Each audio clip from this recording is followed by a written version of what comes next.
Bien, nosotros vimos en la clase pasada cómo durante la dinastía davídica Dios no dejó al pueblo sin testimonio. Decíamos al final que constantemente Dios les envió profetas que los llamaran a volverse de sus malos caminos, a ser fieles al pacto, al mismo tiempo que ellos anunciaban la llegada de un tiempo glorioso cuando el reino de Dios sea finalmente establecido y consumado en la tierra. Así que nosotros podemos decir que los profetas tenían, por un lado, un mensaje de juicio, y luego vamos a ver que también tenían un mensaje de esperanza. Ahora, en cuanto al mensaje de juicio, aunque los profetas de Israel en ocasiones profetizaron contra las naciones alrededor de Israel, realmente su foco de atención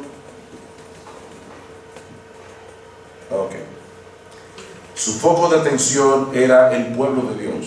Ellos señalaban al pueblo de Dios que era llamado a vivir una vida santa.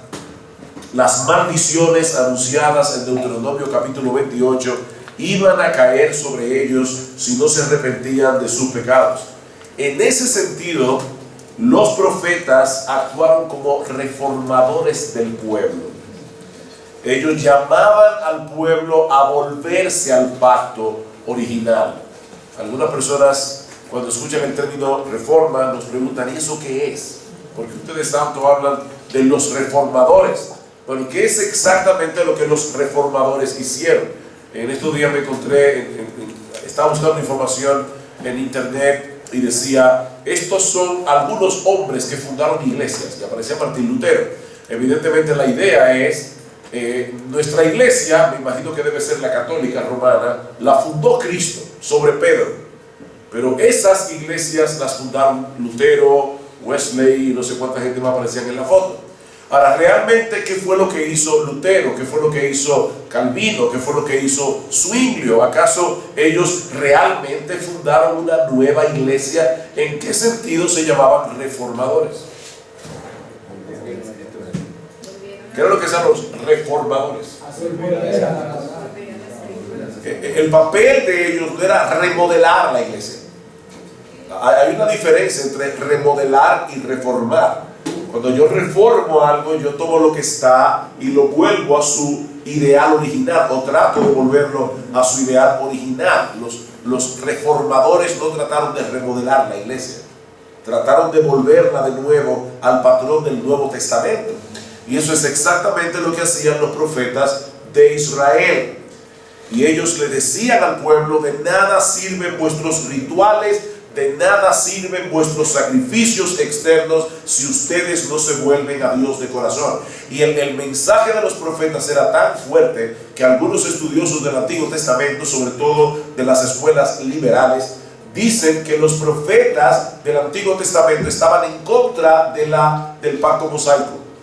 Era tan fuerte el mensaje que hablaban en contra de los sacrificios, que alguien pudiera pensar que ellos estaban estableciendo otra religión, una religión interna, dicen los liberales. Mientras la ley mosaica y el pacto mosaico promovía una religión externa, los profetas promovían una religión del corazón. No, mis hermanos, nada puede ser más lejos de la realidad. Lo que los profetas atacaban era el hecho de que los judíos, los israelitas, habían convertido el pacto mosaico en una especie de amuleto espiritual. Si nosotros hacemos los sacrificios que instituye la ley, si nosotros vamos al templo todos los sábados, nada malo nos puede pasar. Nosotros estamos protegidos por estos rituales que nosotros hacemos. Y los profetas les decían al pueblo: de ninguna manera.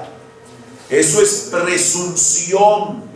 Esos dones de Dios, que Dios les dio de gracia, no van a asegurar que el juicio de Dios venga a vosotros por causa de vuestros pecados. Y nosotros vemos cómo los profetas insistían una y otra vez. Aquí está mi Biblia. En este hecho, Oseas capítulo 6.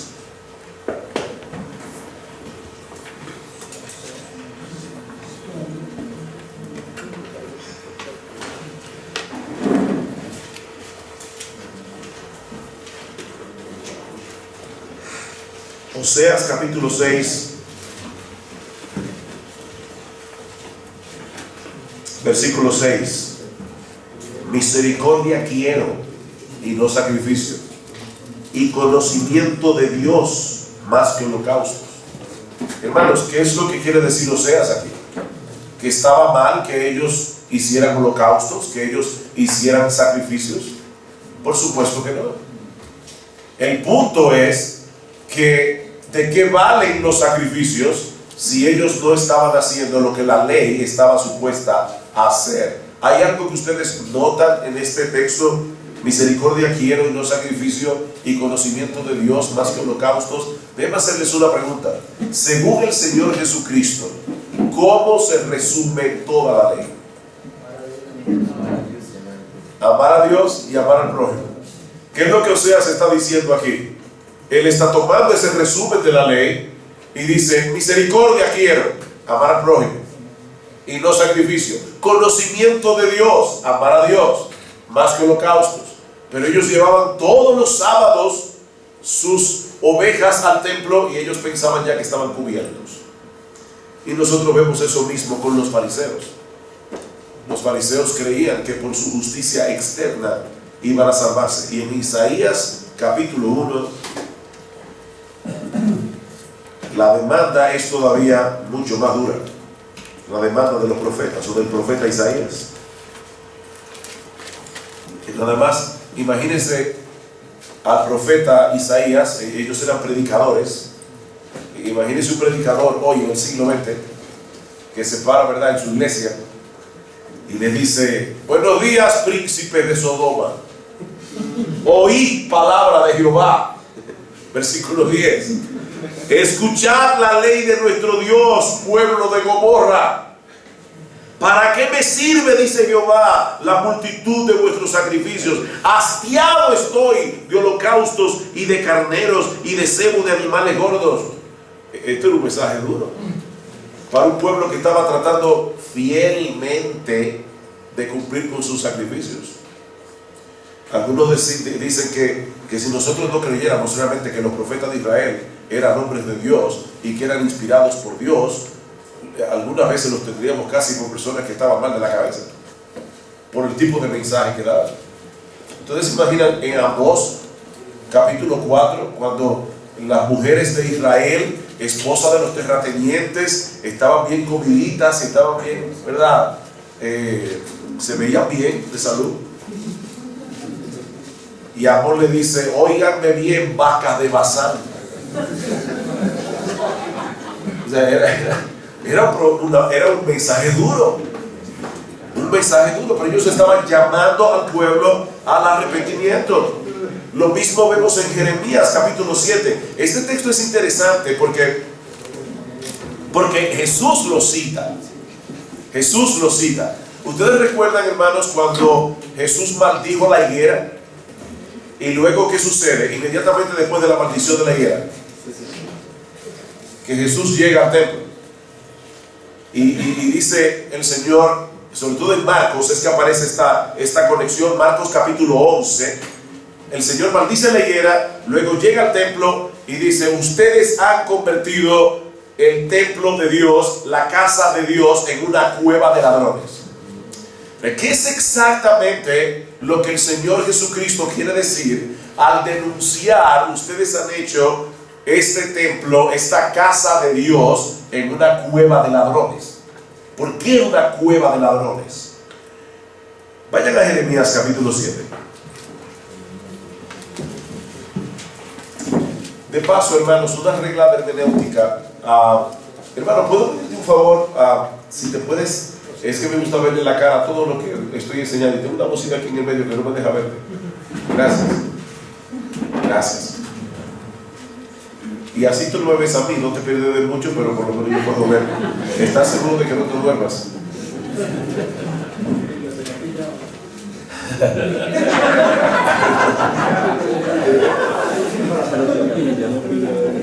Fíjense, algo que deben tomar en cuenta: cuando el Señor Jesucristo y los apóstoles citaban un texto bíblico, y generalmente citaban un pedacito de un texto bíblico, lean el contexto entero, porque ellos eran buenos estudiosos de las Escrituras. Y Cristo nunca citó un texto fuera de contexto. Él solamente tomó un pedacito de Jeremías capítulo 7. Pero cuando nosotros vamos a Jeremías capítulo 7, es que nos damos cuenta cuál es el problema.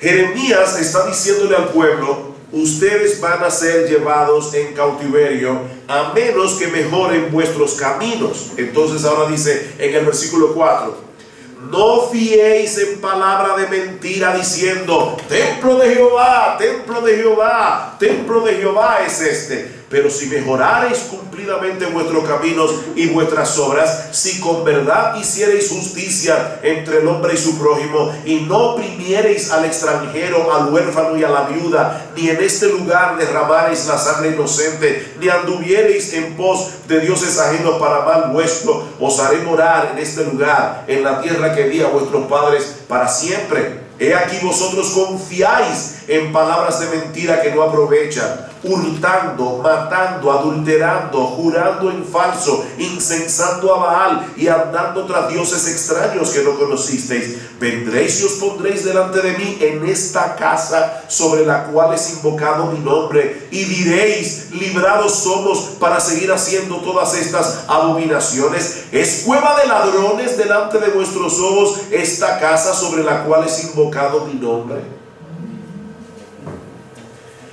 ¿Ven cuál es el contexto aquí? En Jerusalén, alrededor de Jerusalén, había muchas cuevas. De ahí todas esas historias, ¿verdad?, de los ladrones que como Alí Baba. En Jerusalén, estos ladrones robaban y huían a las cuevas. Ellos hacían sus fechorías y escapaban de la ley, escapaban del juicio de los hombres, escondiéndose en cuevas. ¿Qué es lo que Jeremías está diciendo aquí? Cuando le dice: ustedes han hecho de la casa de Jehová una cueva de ladrones. ¿Ah? Pero vamos a ellos entonces, todavía no hagamos la reflexión teológica. ¿Qué es lo que Jeremías le está diciendo al pueblo? Vamos, ¿qué dice Jeremías? Se están escondiendo de su maldad, dando por sentado que por tener el templo de Jehová entre ellos van a ser protegidos. Cuando Jeremías decía: van a venir los babilonios, los van a llevar cautivos, ustedes merecen el juicio de Dios por vuestro pecado, ellos decían, como dice en el versículo 4: templo de Jehová, templo de Jehová, templo de Jehová es este. En otra palabra: no te preocupes, imposible. ¿Y cómo Dios va a destruir esta nación con su templo aquí? Además, nosotros venimos al templo. O sea, ellos hacían todas sus fechorías y luego venían al templo. ¿Qué estaban haciendo? Exactamente lo que hacían los ladrones en Jerusalén. Ellos hacían todo lo que hacían y luego se escondían en las cuevas. Pero en este caso, ellos estaban escondiendo en la religión que giraba alrededor del templo. Ellos creían que por tener el templo en todos los sábados, ellos podían hacer lo que les diera la gana y Dios no los iba a castigar. Es en ese sentido que habían convertido el templo de Dios en una cueva de ladrones. Se estaban escondiendo en el templo, estaban usando el ritual del templo como una especie de talismán que los iba a librar de todo mal. Esa es la idea. Entonces los profetas de Israel no estaban en contra del pacto mosaico. Ellos estaban en contra de lo que el pueblo de Israel había hecho con el pacto mosaico. Así que el mensaje de los profetas no es más que un eco de las palabras de Samuel a Saúl en 1 de Samuel capítulo 15 versículo 22. ¿Qué le dice Samuel a Saúl cuando dice: yo te dije a ti que mataras a todos los de Amalek? Ah, sí, pero a mí se me ocurrió una idea brillante. Yo reservé las ovejas para sacrificio. Miren qué piadoso, ¿verdad? Dios le dijo: mata a todo el mundo, incluyendo los animales. Pero Saúl no hace lo que Dios le pide para sacrificar a Jehová. ¿Y qué le dice Samuel? Ciertamente el obedecer es mejor que los sacrificios, y el prestar atención que la grosura de los carneros. Ese es el mensaje de los profetas. Por supuesto, todos sabemos que Israel no obedece la palabra de los profetas, ignora el mensaje de los profetas y son llevados en cautiverio. En el caso del norte, las 10 tribus del norte fue llevada en cautiverio por Asiria en el año 722 a.C. por Salmanasar. Luego, más adelante, los judíos del sur, Judá y Benjamín, sufren la misma suerte y son llevados, conquistados y destruidos y llevados al exilio por Babilonia en el año 597 y en el año 586. Y lo que los profetas subrayan, tanto los que vivieron durante el exilio, durante la conquista, perdón, lo que ellos subrayan es que estos eventos no fueron accidentes. Israel no fue conquistada porque Babilonia era más poderosa o porque Asiria era más poderosa. Ellos fueron conquistados porque como pueblo de Dios abandonaron el pacto de Dios. Ese es el mensaje de los profetas. Así que Dios había decidido que Israel iba a dar a conocer el nombre de Dios a las naciones. Israel va a ser el instrumento para dar a conocer el nombre de Dios a las naciones. Si no lo hacía por medio de la obediencia al pacto, entonces Israel iba a dar testimonio de la gloria de Dios cuando Dios derramara su ira sobre Israel. Pero de una forma u otra, ellos iban a testificar quién era Dios, ya sea por bendición o por castigo. En el exilio Dios habla a través de profetas como Ezequiel para asegurarle al pueblo que todo lo que estaba sucediendo era un castigo de parte de él y que no había sido provocado por los dioses de otras naciones. Pero gracias al Señor que el mensaje de los profetas no termina allí. Hay un mensaje de esperanza en los profetas. Y aquí es que vamos a estar ahora ya el resto de la tarde. El juicio de Dios hacia su pueblo infiel no es el fin de su trato para con ellos.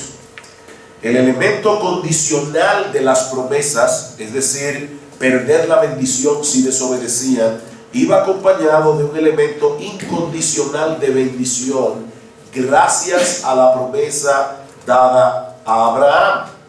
Así que toda esta disciplina de Dios sobre el pueblo no procuraba su destrucción, sino su restauración. Vaya conmigo a Amós capítulo 4. Perdón, ¿alguien pudiera conseguirte una botellita de agua? Fue mi error, la dejé en el cuarto.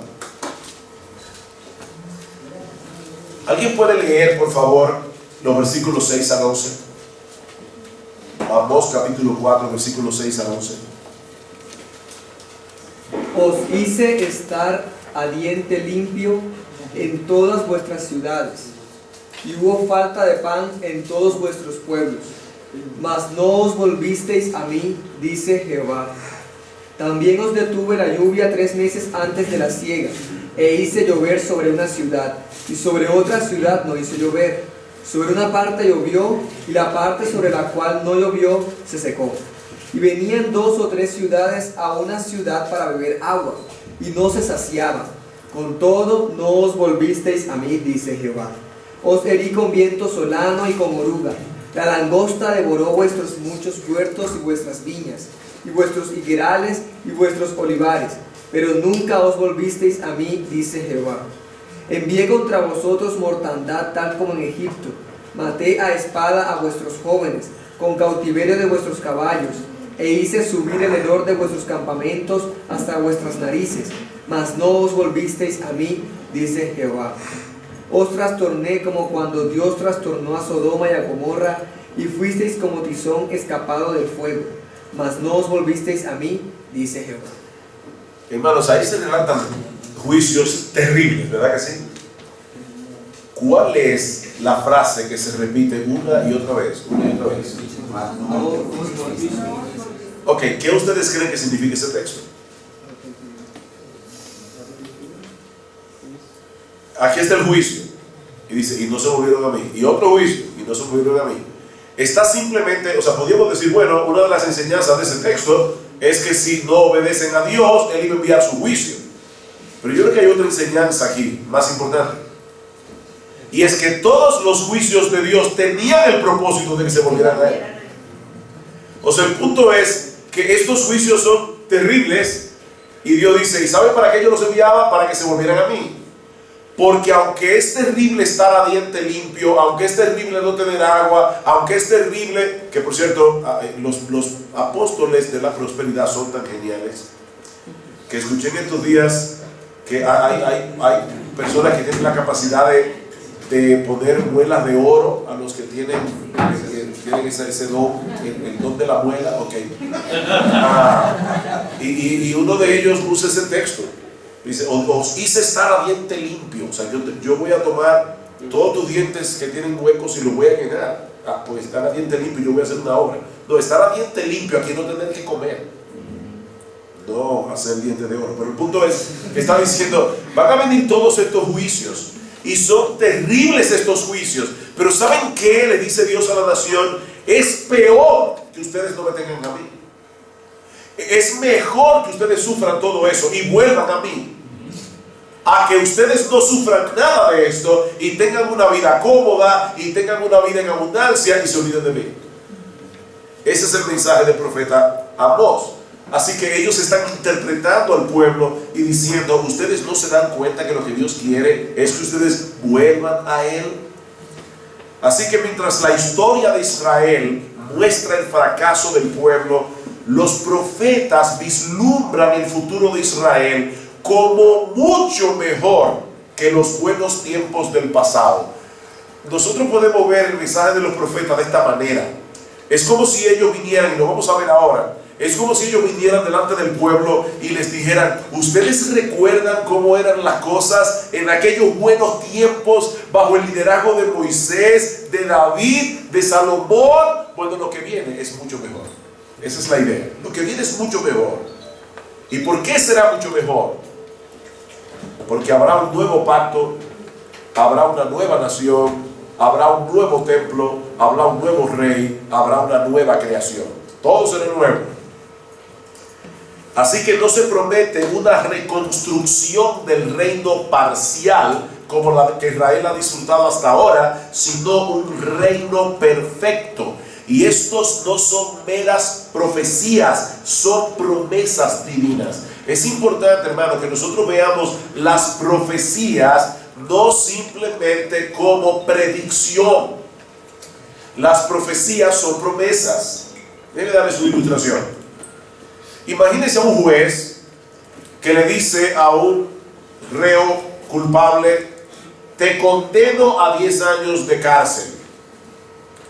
Y vamos a suponer que este juez tiene la capacidad y la autoridad para hacer que sus condenas se cumplan. En cierto modo, él está profetizando lo que le va a suceder a ese individuo en los próximos 5 años, porque él va a estar en la cárcel. Ahora, la razón por la que él puede profetizar y predecir que él se va a pasar 5 años en la cárcel es porque él lo determinó. Cuando Dios profetiza es porque Él está prometiendo lo que va a suceder, porque Él es el dueño de la historia, Él es el que controla la historia. Así que más que predicciones, debemos ver las profecías como promesas de parte de Dios, y Él la va a cumplir. Y hay varios elementos. Yo no puedo ir obviamente en estas clases a través de Isaías, Jeremías, Ezequiel, Daniel y los profetas menores. Lo que vamos a hacer es tomar algunos de los elementos, de los aspectos que son más prominentes en los profetas, y uno de ellos es el remanente. El remanente, eso es algo que se repite una y otra vez. A pesar de que Dios traería un terrible juicio sobre su pueblo, no los destruiría por completo. Siempre un remanente sería preservado, y este es un tema prominente sobre todo en el libro de Isaías. Sión será destruida como Sodoma y Gomorra, pero Dios se preservará un resto pequeño. Isaías capítulo 1.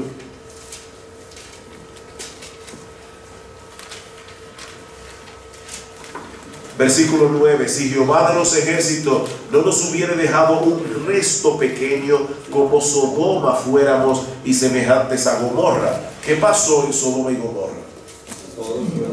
Fueron borrados de la faz de la tierra. Dice, no, en el caso de ustedes merecen, ¿verdad?, lo que les pasó a Sodoma y Gomorra, porque inmediatamente después que dice, príncipe de Sodoma, oíd palabra de Jehová, pueblo de Gomorra. O sea que ellos merecen el mismo destino que Sodoma y Gomorra. Pero por causa del pacto con Abraham, Dios se va a preservar un resto pequeño. Isaías capítulo 4, versículo 2.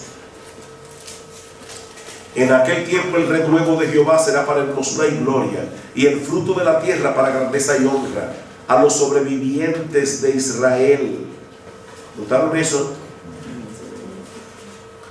Los sobrevivientes de Israel, no todos van a morir. Dice en el versículo 6, habrá sombra, habrá un abrigo para sombra contra el calor del día, para refugio y escondedero contra el turbión y contra el aguacero. ¿Para proteger a quién? Evidentemente al remanente. Y lo mismo vemos en Isaías capítulo 6, versículo 13, Isaías capítulo 10, versículos 20 al 21. Ahora bien, es interesante notar, mis hermanos, cómo Pablo trata el tema del remanente en su carta a los romanos. Y de verdad, yo sé que lo que voy a decir ahora es controversial, y yo sé de antemano que todos ustedes no van a estar de acuerdo conmigo, y no hay problema, pero por lo menos déjenme mostrarles lo que yo veo, y puedo estar equivocado. Yo le decía a alguien el otro día que una de las cosas que nos va a dar gozo en el cielo, ¿saben qué es? Recordar todos los disparates que nosotros dijimos aquí. Allá arriba vamos a ser perfectos y vamos a tener una teología perfecta, aquí vamos a decir muchos disparates. Tal vez esto que voy a decir ahora es un disparate, pero yo estoy convencido que es la verdad. Vamos a Romanos capítulo 11.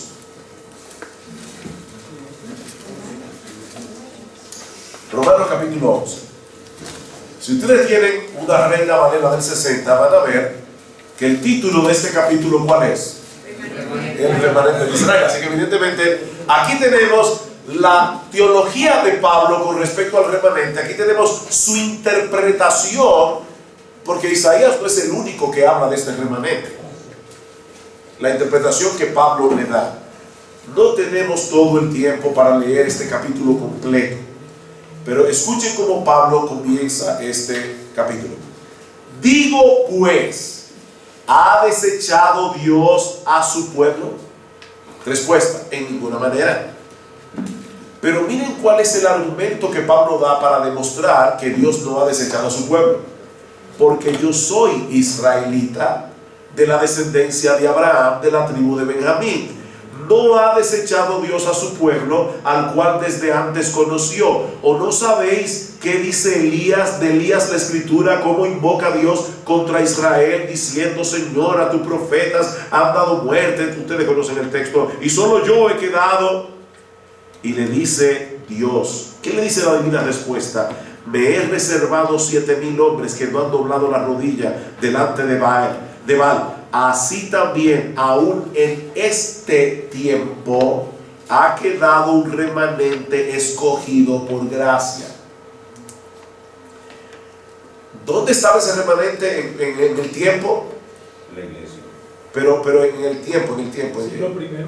en el siglo primero, está en la época de Pablo. Pablo está diciendo: ¿ha desechado Dios a su pueblo? No. Primer argumento: yo soy israelita y yo soy cristiano, así que obviamente Dios no necesita a su pueblo. Todavía hay judíos que se van a convertir. Y luego dice, le cita el pasaje de Elías, la conversación de Dios con Elías, y le dice luego que si por gracia, entonces no es por obra, etc. Y entonces luego dice que si por gracia ya no es por obra, de otra manera la gracia ya no es gracia, y si por obras ya no es gracia, de otra manera ya no es obra. ¿Qué pues? Lo que buscaba Israel no lo ha alcanzado, pero los escogidos, que son el remanente, sí lo han alcanzado, y los demás fueron endurecidos. Aquí viene hasta aquí estamos todo bien y estamos todos tranquilos y felices, pero aquí viene la parte controversial. Algunas personas dicen que Pablo enseña en Romanos capítulo 11 que al final de los tiempos, antes de la segunda venida de Cristo, habrá una conversión masiva de israelitas. La pregunta es eso realmente lo que Pablo está enseñando en Romanos capítulo 11? ¿O lo que Pablo está enseñando en Romanos capítulo 11 es que a través de toda la era evangélica siempre habrá un remanente tal como Dios lo prometió hasta el final de los tiempos? Y así todo Israel será salvo. Exactamente, yo creo que eso es exactamente lo que Pablo está enseñando aquí. O sea, Pablo no está hablando de un tiempo futuro, Pablo está hablando de lo que empezó a suceder desde el siglo I. Dios siempre se ha reservado un remanente. Ahora, yo sé que ya deben estar pensando en el versículo 25, o tal vez está pensando en el versículo 25. Romanos 11 es un texto fascinante, no tenemos el tiempo para estudiarlo completo ahora. Pero Pablo dice, yo no quiero, hermanos, que ignoréis este misterio que ha acontecido, para que no seáis arrogantes en cuanto a vosotros mismos, los gentiles, que ha acontecido a Israel endurecimiento en parte. Cuando Pablo usa aquí la palabra Israel, evidentemente se está refiriendo a la nación de Israel, no a la iglesia, porque está diciéndole a los gentiles, cuidado, ahora ustedes están recibiendo la bendición de la salvación, no sean arrogantes con respecto a Israel. ¿A cuál Israel? A la nación de Israel, a los descendientes físicos de Abraham. Porque el endurecimiento que ustedes ven en la nación es un endurecimiento en parte, no es total, es parcial, porque Dios ha prometido reservarse un remanente. Hasta que haya entrado la plenitud de los gentiles, y lamentablemente la Reina Valera tradujo el jutos que aparece aquí en el versículo 26, y luego todo Israel será salvo. Y por eso algunos, y yo entiendo que lo ven tan claro en el texto, viene la plenitud de los gentiles, ya Cristo está a punto de volver, y luego, antes de la venida de Cristo, todo Israel será salvo. El problema es que la palabra luego que aparece allí nunca se traduce de esa manera en el Nuevo Testamento. Esa palabra no significa luego como después de. Esa palabra significa y así, de esa manera. ¿Alguien tiene la versión de las Américas? ¿La Biblia de las Américas? ¿Tienes una serie? Bueno, el iPad. Yo tengo una aquí, pero no la puedo usar porque voy a salir de la... ¿Tienes? Por favor, ¿pueden leer versículo 26? Y así todo Israel será salvo. Y así todo Israel será salvo. Sigamos leyendo. Como la Reina Valera dice, y luego, ya vemos el primer problema de por qué la gente lo interpretó de esa forma. Pero luego dice, como está escrito, vendrá de Sión el libertador que apartará de Jacob la impiedad, y este será mi pacto con ellos cuando yo quite sus pecados. Entonces inmediatamente cuando los creyentes del Nuevo Testamento, nosotros vemos vendrá de Sión el libertador, de inmediato pensamos en la segunda venida de Cristo. Y ahí es que está el error. Luego todo Israel será salvo cuando haya entrado toda la plenitud de los gentiles, y luego vendrá de Sión el libertador. Evidentemente lo que el texto significa es que antes de la venida de Cristo todo Israel será salvo, pero ya vimos que en primer lugar hay un error de traducción en el y luego, porque debe más bien decir y así, de esa manera. Pero en segundo lugar, noten, hermanos, que allí no dice vendrá a Sión el libertador. Allí dice vendrá de Sión el libertador. Entonces la pregunta es, ¿está ese texto hablando de la primera venida de Cristo o de la segunda? Es de la primera venida. Vendrá de Sión el libertador que apartará de Jacob la impiedad. Eso fue lo que hizo Cristo cuando murió en la cruz del Calvario. Y este será mi pacto cuando yo quite sus pecados. Así que ahora vuelve Pablo sobre el tema de Israel. En cuanto al Evangelio, son enemigos de Dios por causa de vosotros. No olviden ese pedacito. Pero en cuanto a la elección, son amados por causa de los padres, porque irrevocables son los dones y el llamamiento de Dios. ¿En qué sentido el aborrecimiento de Israel es por causa de nosotros los gentiles? ¿Cómo nos beneficia eso a nosotros que Israel haya aborrecido al Mesías que les fue enviado a ellos? ¿Cómo? Porque hay una alternancia en En el plan de Dios, Él ha puesto un tiempo alterno para la salvación de Israel y otro tiempo para el mundo. Pero no solamente eso, el odio de Israel hizo que mataran al Mesías. Y al matar al Mesías, ahora nosotros recibimos el beneficio de la salvación. Ahora sigue diciendo Pablo, pues, como vosotros también yo preferiría que leyeran la Biblia de las Américas, porque aquí otra vez quiero que lo vean tal cual está el texto, más literal. ¿Alguien puede leer lo que dice a partir del versículo 30 y 31, 32, pero de la Biblia de las Américas? Pues así como vosotros en otro tiempo fuisteis desobedientes a Dios, pero ahora se os ha mostrado misericordia por razón de la desobediencia de ellos, así también ahora estos han sido desobedientes, para que por la misericordia mostrada a vosotros, también a ellos ahora les sea mostrada misericordia. Detente ahí.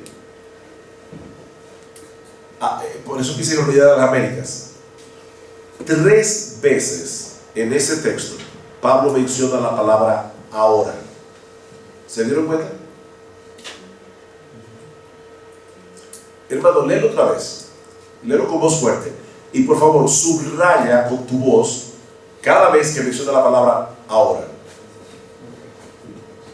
Pues así como vosotros en otro tiempo fuisteis desobedientes a Dios, pero ahora se os ha mostrado misericordia por razón de la desobediencia a ellos, así también ahora estos han sido desobedientes, para que por la misericordia mostrada a vosotros, también a ellos ahora les sea mostrada misericordia. Ok. ¿Está hablando Pablo del fin de los siglos o está hablando Pablo de lo que estaba sucediendo en ese momento? Lo que Pablo está diciendo es, por eso es que Pablo al final termina alabando a Dios, porque, otra vez, no quiero ser irreverente, pero lo que Pablo está diciendo es, miren lo genial que es Dios. Dios envía a su Mesías para Israel. Israel en su odio mata al Mesías. Al matar al Mesías trae salvación, no solamente para ellos, sino también para los gentiles. Así que es en ese sentido que en cuanto al Evangelio, son enemigos por causa de nosotros. Por causa del Evangelio, para que el Evangelio pueda ser real y estar vigente, se necesitaba el odio de los judíos. Y ahora Cristo trae salvación. Pero ahora lo que hace Dios es que por el odio de Israel los gentiles reciben la salvación. Pero entonces Dios usa a los gentiles salvos para provocar a celos a los judíos y llamar a judíos a salvación. Así que de esa manera es que se va completando todos los elegidos del Señor, gentiles y judíos. Por eso es que dice en el versículo 32, porque Dios sujetó a todos en desobediencia para tener misericordia de todos. Ok, versículo 13. Porque a vosotros hablo, gentiles, por cuanto yo soy apóstol de los gentiles, honro mi ministerio, por si en alguna manera pueda provocar a celos a los de mi sangre y hacer salvos a alguno de ellos. La enemistad de los israelitas es lo que provoca el endurecimiento de Israel, y que Cristo muere en la cruz y que venga el Evangelio.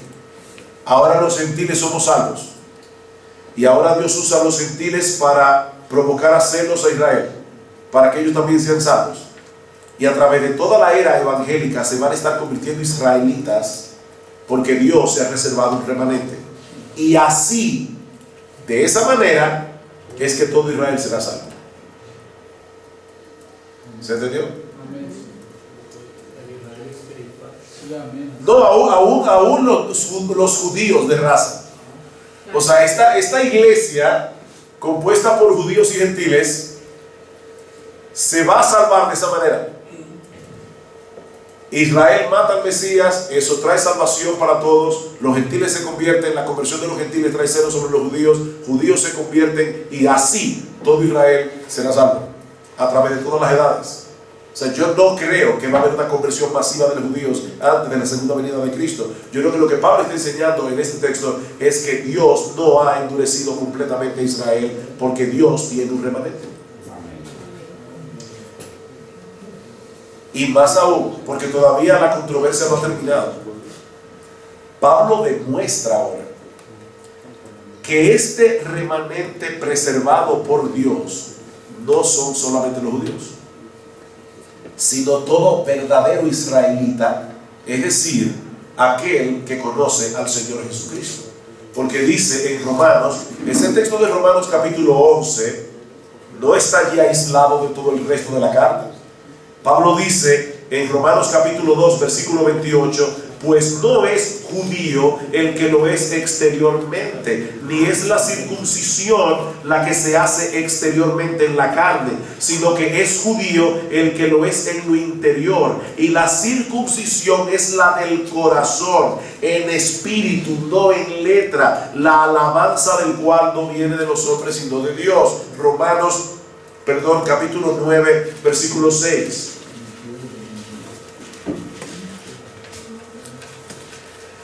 No que la palabra de Dios haya fallado, porque no todos los que descienden de Israel son israelitas, ni por ser descendientes de Abraham son todos hijos, sino en Isaac te será llamada descendencia. Esto es, no los que son hijos según la carne son los hijos de Dios, sino los que son hijos según las promesas son contados como descendientes. Versículo 22.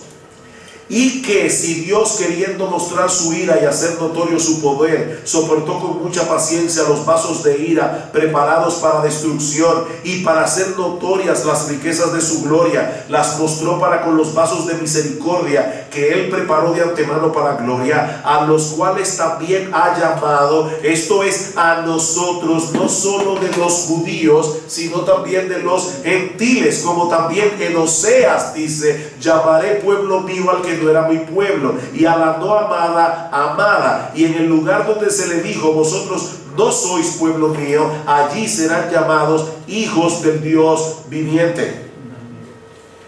También Isaías clama tocante a Israel, si fuere el número de los hijos de Israel como la arena del mar, tan solo el remanente será salvo. Pero él ya acaba de decir que ese remanente no es solo de israelitas, sino que incluye a los gentiles. Porque el Señor ejecutará su sentencia sobre la tierra en justicia y con prontitud, y como antes dijo Isaías, si el Señor de los ejércitos no nos hubiera dejado descendencia, recuerdan el texto que leímos en Isaías capítulo 1 versículo 9, como Sodoma habríamos venido a ser, y a Gomorra seríamos semejantes. ¿Qué pues diremos? Que los gentiles que no iban tras la justicia han alcanzado la justicia, es decir, la justicia que es por fe. Mas Israel, que iba tras una ley de justicia, no la alcanzó, porque iban tras ellas no por fe, sino como por obras de la ley, pues tropezaron en la piedra de tropiezo. Hermanos, ¿pudieron captar el argumento de Pablo aquí?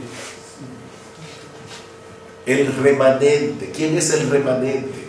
Todos los elegidos. Todos los elegidos, todos los israelitas elegidos y todos los gentiles elegidos que ahora formamos la nación de Israel, el verdadero Israel. ¿Y cómo lo sabemos? Por Gálatas capítulo 3.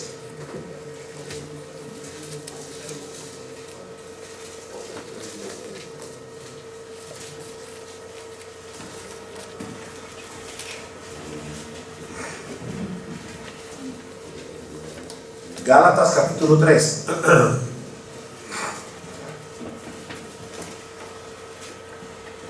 Versículo 6. Así Abraham creyó a Dios y le fue contado por justicia. Sabed por tanto que los que son de fe, estos son hijos de Abraham. Y la Escritura, previendo que Dios habría de justificar por la fe a los gentiles, dio de antemano la buena nueva a Abraham, diciendo, en ti serán benditas todas las familias de la tierra. De modo que los de la fe son bendecidos con el creyente Abraham. Los dispensacionalistas, y de verdad hay muy buenos hermanos dispensacionalistas a quienes yo amo y respeto, pero creo que están equivocados, Yo era dispensacionalista y comencé mi estudio teológico en un seminario fundado por el mismo Scofield. O sea que yo conozco la teología dispensacional porque vengo de ahí.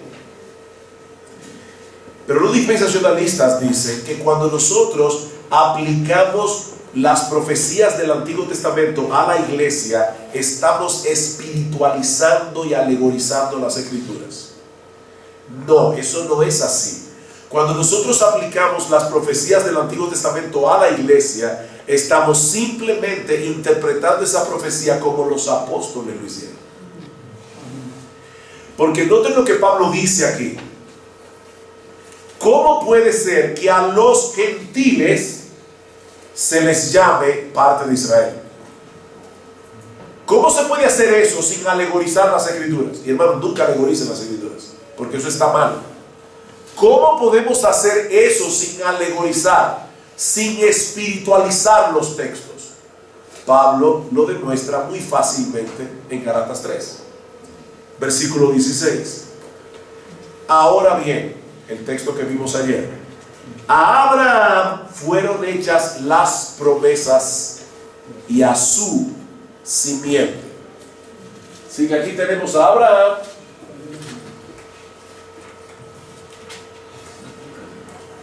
a quien Dios hace las promesas del pacto, pero Dios dejó muy claro que esa promesa no era solo para Abraham, esa promesa era para su simiente. Y ahora Pablo aclara, y a las, dice, perdón, versículo 16, no dice, y a las simientes como si hablase de muchos, sino como de uno, y a tu simiente, la cual es Cristo. Así que la promesa del pacto abrahámico en realidad fue dada a Abraham y a Cristo. Perdón, hasta aquí, hermanos, me estoy apartando de lo que Pablo dice. O sea, ¿es esta interpretación incorrecta? ¿O es lo que Pablo está diciendo en Gálatas 3? Pero ahora Pablo dice, versículo 24, porque está hablando de la justificación por la ley o por la fe. ¿Cuál es el propósito de la ley? Bueno, la ley, versículo 24, ha sido nuestro ayo para llevarnos a Cristo, a fin de que fuésemos justificados por la fe. Pero venida la fe, ya no estamos bajo ayo, pues todos sois hijos de Dios por la fe en Cristo Jesús. Ese todos, ¿a quién incluye? Gentiles y judíos. ¿Cómo lo sabemos? Por lo que Pablo sigue diciendo, porque todos, otra vez, los que habéis sido bautizados en Cristo Jesús, de Cristo estáis revestidos. Ya no hay judío ni griego, no hay esclavo ni libre, no hay varón ni mujer, porque todos vosotros sois uno en Cristo Jesús. Y si vosotros sois de Cristo, ciertamente linaje de Abraham sois y herederos de la promesa. No tenemos que alegorizar las Escrituras, simplemente tenemos que interpretar a quién fue que se le hizo la promesa. Fue a Abraham y a Cristo. Si tú eres creyente, mi amado hermano, tú estás en Cristo. Aunque hayas nacido en Colombia, en Perú, en Bolivia, en República Dominicana, en China, en Japón o donde sea. Y porque estás en Cristo, te tengo una buena noticia: tú eres descendiente espiritual de Abraham, tú eres heredero de Abraham, tú eres linaje de Abraham. Eso es lo que Pablo demuestra en Gálatas capítulo 3. Y todos esos que estamos en Cristo, nosotros somos el remanente. O sea, la iglesia. La iglesia, compuesta por judíos y gentiles. Perdón, es decir que heredamos las promesas. ¿Perdón? Heredamos también las promesas. ¿Qué te dice Pablo? No yo. ¿Qué te dice Pablo? Pablo dice claramente, si vosotros sois de Cristo. Y acaba de decir, ya no hay judío ni griego, no hay esclavo ni libre. Por cierto, los que quieren tener pastoras en sus iglesias usan este texto para decir, tú ves, ya no hay varón ni mujer. En cuanto a la salvación, en cuanto a la promesa, ese texto no está hablando de eclesiología, está hablando de soteriología. Ahora el punto es, Benjamín, ¿verdad? Tu nombre. El punto es, Benjamín, que allí dice, si vosotros sois de Cristo, linaje de Abraham sois. No importa de dónde seas. Si eres israelita, si eres gentil, si eres un descendiente palestino, no hay problema. Somos linaje de Abraham.